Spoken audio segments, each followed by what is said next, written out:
আসসালামু আলাইকুম। আমার চ্যানেলে আপনাদের সকলকে স্বাগত। বাংলাদেশে পাকিস্তানের ঊর্ধ্বতন সেনাবাহিনী যখনই এসেছিল তার পরের দিনে আমি একটি ভিডিও তৈরি করে বলেছিলাম ভারত এখন ডাইরেক্টলি কথা বলা শুরু করবে বাংলাদেশ নিয়ে এবং তারা সেনাবাহিনীও অ্যাক্টিভিটি বাড়িয়ে দিবে বাংলাদেশের সীমান্ত অঞ্চলে। সেটাই কিন্তু এখন প্রমাণিত হয়ে গিয়েছে। বাংলাদেশের সকল সীমান্তর আশেপাশে নোটাম জারি করে দিয়েছে এই ভারত সেনাবাহিনী। কেন জারি করে দিয়েছে? 4 তারিখ থেকে 18 তারিখ পর্যন্ত তারা ওইখানে বায়ুসেনা যারা আছে তারা মহড়া করবে এবং সেখানে 3 বাহিনীর সকল সেনাবাহিনীও অংশগ্রহণ করতে পারে। 4 তারিখ থেকে 18 তারিখ পর্যন্ত আকাশ দিয়ে বাংলাদেশের কোনো বিমান চলতে পারবে না ভারতের ওই আকাশপথে। এটাও কিন্তু তারা জারি করে দিয়েছে। আমি বলেছিলাম না, ভারত যদি তাদের আকাশপথ একেবারে বন্ধ করে দেয় বাংলাদেশের কি পরিস্থিতি হবে? আমদানি রপ্তানি যদি একেবারে বন্ধ করে দেয় বাংলাদেশের কি পরিস্থিতি হবে? অলরেডি নির্বাচন যতই কাছাকাছি আসছে ততই কিন্তু ভারত অ্যাগ্রেসিভনেস বাড়িয়ে দিচ্ছে। ভারত কিন্তু বোঝানোর চেষ্টা করছে আমাদের কথাই যদি কান না দাও তাহলে কিন্তু পরিণতি খুবই ভয়াবহ হবে। আমাদের সাথে সম্পর্ক না করে তোমরা পাকিস্তানের সাথে সম্পর্ক করছো, সেই কারণে পরিণতি আরও ভয়াবহ দিকে যাচ্ছে। সেই কারণে পাকিস্তান বর্ডারের পাশাপাশি ভারত তারা 3 বাহিনীর যৌথ মহড়া চালাচ্ছে এবং বাংলাদেশের বর্ডারের পাশাপাশি তারা নোটাম জারি করে সেখানেও যৌথ বাহিনীর মহড়া চালাচ্ছে। সম্পূর্ণরূপে এই ব্যাপারগুলো হ্যান্ডেলিং করতেছে এনএসএর প্রধান অজিত দোভাল।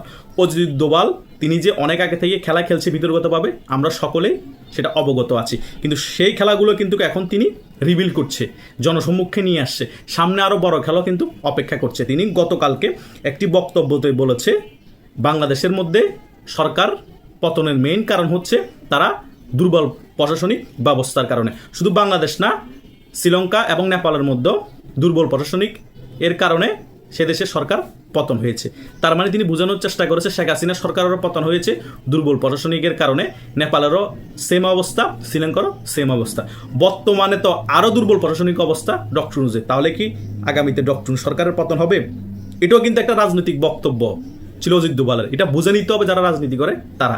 সে কারণে ওনার এই বক্তব্য নিয়ে অনেক বেশি তোলপাড় সৃষ্টি হয়ে গিয়েছে। তো ওনার এই বক্তব্যের আগে কিন্তু সীমান্তবর্তী জায়গায় নোটাম জারি করে দিয়েছে ইন্ডিয়া এবং ওই সকল জায়গায় বাংলাদেশের আশেপাশে যৌথ মহড়া করবে, পাকিস্তানের আশেপাশে যৌথ মহড়া করবে। ভারত কিন্তু বসে নেই। যৌথ মহড়া করার আগে তারা কি করেছে? আমেরিকার সাথে 10 বছরের জন্য প্রতিরক্ষা চুক্তিও করে নিয়েছে। আবার রাশিয়ার সাথে ইতিহাসে সবচেয়ে ভালো সম্পর্ক করে ফেলেছে এই ভারত এবং চীনের সাথেও ইতিহাসে সবচেয়ে ভালো সম্পর্ক করে ফেলেছে ভারত। তার মানে বাংলাদেশের উপর এবং পাকিস্তানের উপর কঠোরভাবে পদক্ষেপ নেওয়ার জন্য এখন আর কোনো বাধা রইল না এবং আন্তর্জাতিকভাবেও কিন্তু ভারতের একটা সমর্থন আছে। আর এই সকল খেলাগুলো বিতর্কতভাবে খেলে যাচ্ছে নরেন্দ্র মোদী, আর নরেন্দ্র মোদীর ওয়ার্ডারে কাজগুলো সম্পাদন করছে ভারতের এনএসএর প্রধান অজিত দোভাল। সে কারণে আমি আমার অনেক ভিডিওতে বলতাম অজিত দোভাল অন্য লেভেলের খেলোয়াড়। এনএসএর প্রধান তিনি এমনি হন নাই। কথা বুঝতে পেরেছেন? অজিত দোভাল বিতর্কতভাবে এতদিন এই সকল খেলাগুলো গুছিয়েছে, এখন শুধু রিভিল করবে আর সামনে শুধু অগ্রসর হবে ভারত। বাংলাদেশ থেকে এখন অনেক ধরনের বিশ্লেষক, অনেক সাংবাদিক, অনেক রাজাকার নাতিপুতিরা বলছে ভারত কেন আমাদের ব্যক্তিগত ব্যাপার নিয়ে হস্তক্ষেপ করবে, ভারত কেন একটা রাজনৈতিক দলকে পূর্ণ সমর্থন দিবে, অন্যদের সাথেও তো যোগাযোগ করা দরকার আছে। আরে ভাই, আপনারা কি ভারতের সাথে যোগাযোগ করার চেষ্টা করেছেন? আপনারা জানেন ভারতের সাথে অনেক শত্রুতা অবস্থা আছে পাকিস্তানের সাথে। আপনারা ভারতের সাথে বন্ধুত্ব না করে আপনারা পাকিস্তানের সাথে বন্ধুত্ব করতে গেছেন কেন? আপনারা ভারতের শত্রুর সাথে বন্ধুত্ব করবেন, ওদেরকে বাংলাদেশে আমন্ত্রণ করবেন, বাংলাদেশ থেকে আবার আপনারা আর্মি পাঠাবেন পাকিস্তানে, ভারতকে আঙুল চুষবে? ভারত আপনাদের সাথে সম্পর্ক কেন করবে? আপনাদের অ্যান্টি দল হচ্ছে আওয়ামী লীগ। ভারত তো আওয়ামী লীগের সাথে তখন সম্পর্ক ভালো করবে এবং আওয়ামী লীগকে প্রতিষ্ঠা করবে বাংলাদেশের মধ্যে। আপনারা খারাপ কাজ করবেন, সেই খারাপ কাজে ভারত সমর্থন দিবে? কখনো সমর্থন দিবে না। এবং ভারতের সার্বভৌমত্বের হুমকি আপনারা তৈরি করছেন এবং ভারতের 7 সিস্টার্সের অনেক অংশ আপনাদের বাংলাদেশের ম্যাপের সাথে যুক্ত করছেন। এটা কেমন কথা? আমি একজন বাংলাদেশি হয়ে তো বলবো এটা ঠিক না। আপনারা অন্য দেশের সার্বভৌমত্ব নিয়ে কেন খেলবেন? আমরা বাংলাদেশ হচ্ছে চুনুপুটি দেশ। ভারত আমাদেরকে অনেক কিছু যদি এক্সপোর্ট না করে আমরা না খেয়ে মরি। ভারত থেকে আমরা অনেক কিছু কম টাকা দিয়ে আমদানি করতে পারি। ভারত থেকে আদানি থেকে আমরা কারেন্ট নিয়ে চলাফেরা করতে হয়। কারেন্ট না দিলে আমরা বিদ্যুৎ বিচ্ছিন্ন হয়ে যাবে, আমরা অন্ধকারচ্ছন্ন হয়ে যাবো। আর আপনারা সেই ভারতের সাথে টেক্কা দিতে যাচ্ছেন। পাকিস্তানের সাথে যে আপনারা প্রতিরক্ষা চুক্তি করছেন, পাকিস্তানের সেনাবাহিনীকে যে বাংলাদেশে আনছেন, পাকিস্তানের সেনাবাহিনী বাংলাদেশের জন্য কি করবে? পাকিস্তান না খেয়ে মরতেছে, বাংলাদেশের মধ্যে কি রপ্তানি করবে? পাকিস্তান কিছু রপ্তানি করতে পারবে? হ্যাঁ, একটা জিনিস রপ্তানি করতে পারবে, সেটা হচ্ছে যে পাথর, আর হচ্ছে যে জঙ্গি। এ জঙ্গি দিয়ে আমাদের কাজটা কি? এ জঙ্গি ওই 2001 থেকে 6 সালে শাসনামলের মতো রমনার বটমূলের মধ্যে বোমা হামলা, 64 জেলার মধ্যে 63 জেলায় সিরিজ বোমা হামলা, এরকম জঙ্গি রপ্তানি করে। এরকম বোমা হামলার জন্য আমাদের বোমা হামলার দরকার নাই, জঙ্গিরও প্রয়োজন নাই, পাকিস্তানের পাথরেরও প্রয়োজন নাই। ইন্ডিয়া মন্দের ভালো, আমাদের ইন্ডিয়ার প্রয়োজন আছে। এখন যদি বলেন ইন্ডিয়ার দালাল, হ্যাঁ আমি ইন্ডিয়ার দালাল। যে দালালি করলে আমাদের বাংলাদেশের জন্য ভালো হবে, আমি সে দেশের দালালি করতে রাজি আছি। পাকিস্তানের দালালি আমি কোন দুঃখে করব?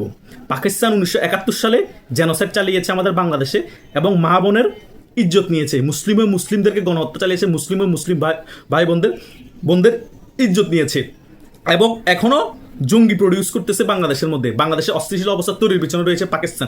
সে পাকিস্তানের দালালি যারা করে তারাও রাজাকার, তারা রাজাকারের নাতিপুতি। এটাই বাস্তবতা। আমরা রাজাকারদের নাতিপুতি না, আমরা পাকিস্তানের দালালি করতে পারবো না, আমাদের চোখ শরম আছে।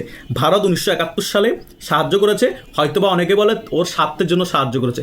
আরে ভাই, পৃথিবীতে কোন দেশ আছে নিজের স্বার্থে ছাড়া আপনাকে সাহায্য করবে? Give and take.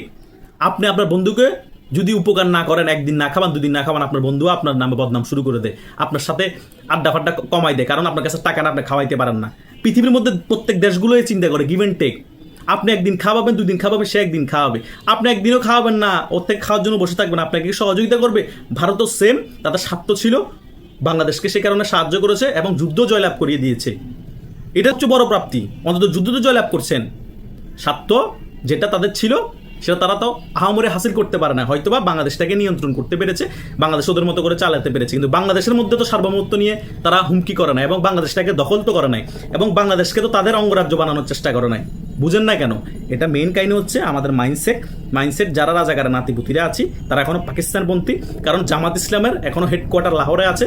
Jamaat Islami বাংলাদেশের দল নামে হলো, তারা পাকিস্তানে একটা ইসলামী সংগঠন এবং রাজনৈতিক দল। এটা আমরা সম্পূর্ণরূপে একেবারে ক্লিয়ার। তাই অজিত দোভালের খেলা শুরু হয়ে গিয়েছে।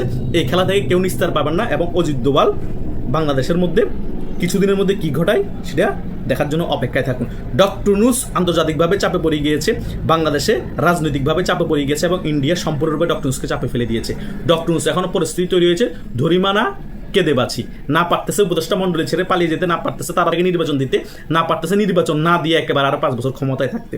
কারণ এক পক্ষ যাচ্ছে নির্বাচন না দিয়ে ডক্টর ইউনূসকে বসিয়ে রাখতে, আরেক পক্ষ যাচ্ছে প্রেসার দিয়ে ডক্টর ইউনূসকে দিয়ে ফেব্রুয়ারিতে নির্বাচন যাতে হয়ে যায় সেটা, আরেক পক্ষ যাচ্ছে ডক্টর ইউনূস একেবারে বিদেশে পালিয়ে যাক, আমরা রাজনীতিতে ফিরতে পারবো। সে পক্ষ হচ্ছে বাংলাদেশ আওয়ামী লীগ। তাই 3 পক্ষ 3 মত বাদ নিয়ে বসে আছে, 3 পক্ষ 3টা মাইন্ডসেট নিয়ে বসে আছে। ডক্টর ইউনূস গেরাগলে তিনি হয়তো এই প্যারাতে রাতে স্ট্রোক করে বা হার্ট অ্যাটাক করে মারাও যেতে পারে। এটাও আমরা কিন্তু দেখতে পেতে পারি। এটা অবিশ্বাস হওয়ার কিছু নেই।